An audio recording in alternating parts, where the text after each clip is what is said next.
Good evening. I've got a message I want to share. I should have shared it a while ago, to be honest, but I've been putting it off. But we move. It's on patience, as you can see in the caption, and basically what I'm going to do, I want to share a scripture with you and share how to apply it to your life, really, and share a mini testimony of me literally going through exactly what I'm trying to share with you. Because basically I shared this months ago with my fellowship group, Ballers in God. I'm sure some of you would have seen it on Instagram. And then literally a week later, less than a week later, I was having to apply what I had shared to my own life. And some of you will know it's not until you're actually going through it that you realize, this is tougher than I made it sound. But yeah, I'm trying to think of how I should start this. Yeah, alright, cool. I'm going to give you context to the scripture and then share the scripture. So basically, back in Old Testament Bible days, God's chosen people were the Israelites, and they found themselves in slavery in Egypt. And through Moses, a well-known Bible character, God freed the Israelites, and he promised them a land that they were gonna inherit.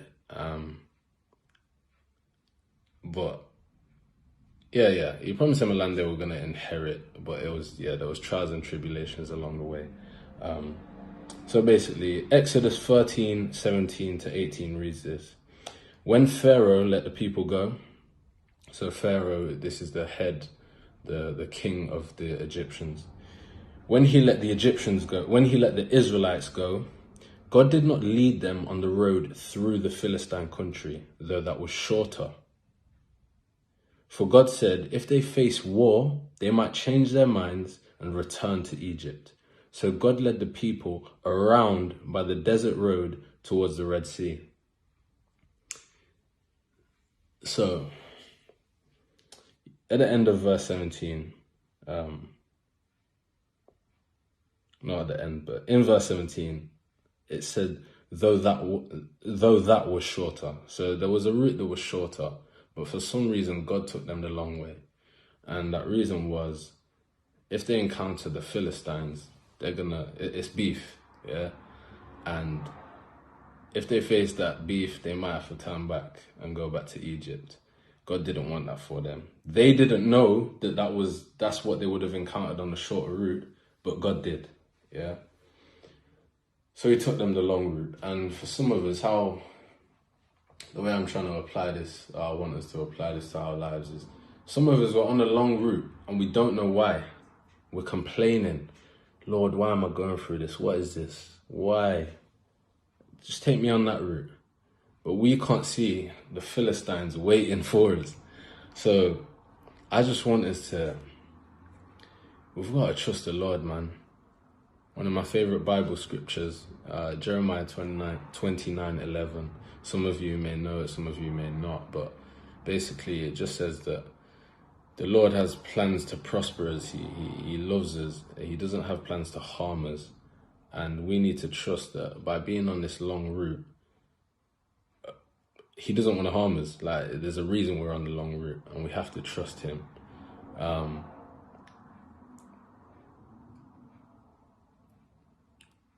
analogy of this is for the drivers. When you're in your car and you're using a sat-nav to get to a destination, although you pretty much know the route, you're still using your sat-nav.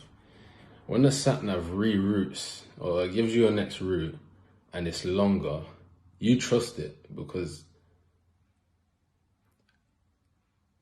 you just trust the sat-nav. It could be for anything. There could be a crash on your usual route and there's a delay, but 9 times out of 10, you just trust it and go with the sat-nav. But sometimes when it comes to the Lord, we don't do it. And I just want to encourage somebody, you're on the long route. Just trust him, man. And stop complaining. trust the process and go with it. And there were I explained at the start of this video, I shared this message, and a week later I was going through it. I had to apply what I'm trying to share with you lot. And basically, yeah, let me be transparent with it. At the start of March, I had COVID. And I got a Jamaica call up. Yeah, so I'm being given the opportunity to represent my country, the country that my grandparents left. Yeah, they were born and raised, and they left to come to England to have a better life, raise a family. They successfully did that, yeah. And I'm going back to represent. So they called up the game was going to be played at the back end of March. Now,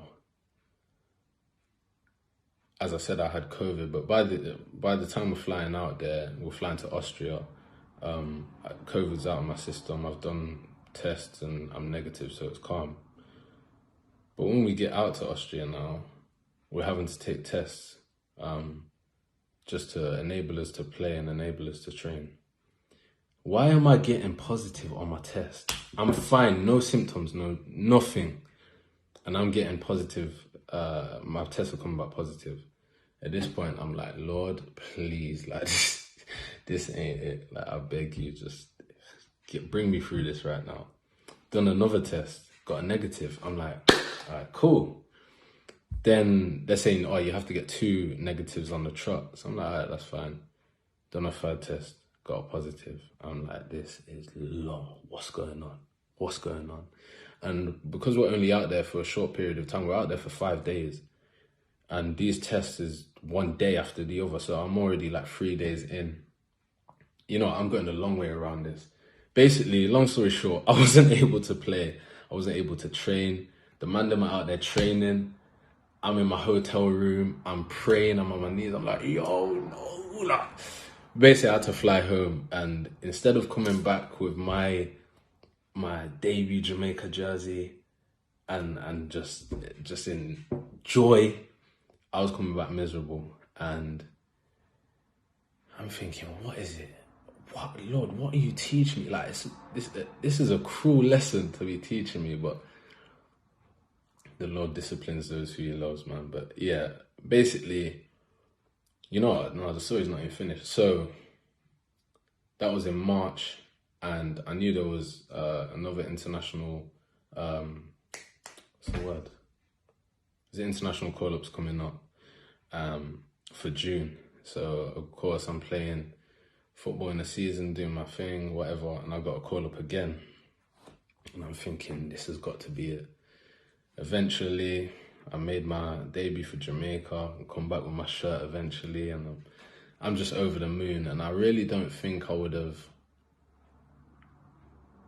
appreciated the time I had there had I not been through it the first time. So I just want to encourage somebody, like, you're on the long route. I was on that long road. From March to, it was June, back end of June. From March to June, I'm like, what is this? Like, there's loads of back and forths in between as well. It wasn't a straightforward process, but I was on that long journey. I'm thinking, Lord, just take me, you get me? Like, I could have made my debut, come back and go again, but he taught me patience. Maybe a little bit of pride as well, because coming back, my pride was hit, man. I expected to be coming back saying, yeah, I'm an international football player, but it wasn't to be. And yeah, I was taught patience, humility, and sometimes that's what we need. On that long road, that's what the Lord's teaching us. It could be teaching you anything, it could be something different. But yeah, again, I just want to encourage you, trust in the Lord. I shared the scripture earlier. I'm going to put in the caption anyway, Jeremiah 29:11. Trust the Lord, man. He doesn't want to harm you. There's a reason you're on the long route. Just keep going, man. Love, peace.